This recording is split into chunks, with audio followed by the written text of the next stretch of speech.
ఎన్టీఆర్ నటించిన నాన్నకు ప్రేమతో సెన్సార్ పూర్తయింది. ఇప్పటికే ఆన్లైన్ లో టికెట్ విండోల సర్వర్ డౌన్ అయిపోయింది.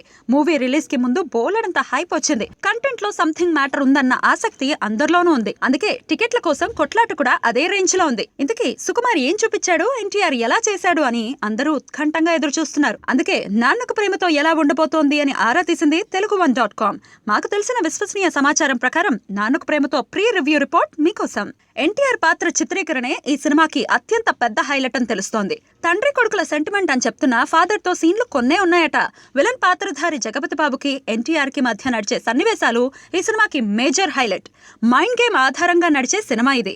మైండ్ గేమ్ తో జగపతి బాబుని ఎన్టీఆర్ ఎదుర్కొనే సన్నివేశాలన్నీ బాగా వచ్చాయట. తాగుబోతు రమేష్ పాత్ర వెరైటీగా సాగుతుందని సమాచారం. పతాక సన్నివేశాలకు అరగంట ముందు ఈ సినిమా ఓ రేంజ్ లో ఉంటుందట. ఓ సీను దాదాపు 4 నిమిషాలకు పైగానే సాగుతుందట. అందులో ఎన్టీఆర్ ఎమోషన్ డైలాగులు పలికే విధానం సింప్లీ సూపర్బ్ అని తెలుస్తోంది. ద్వితీయార్థం కాస్త డల్ అవ్వడం ఒక్కటే కాస్త ఇబ్బంది పెట్టిందట. ఈ సినిమా క్లాస్ ఆడియన్స్ కు ఎక్కువగా నచ్చుతుందని, అయితే మాస్ ఆడియన్స్ ని ఆకట్టుకుంటుందా లేదా అనే భయం చిత్ర యూనిట్ లో నెలకొని ఉందట. మొత్తానికి మాస్ కూడా ఈ సినిమాకి ఓటు వేస్తే నాన్నకు ప్రేమతోకి ఈ సంక్రాంతి హిట్ దక్కినట్టేనని చిత్ర యూనిట్ టాక్.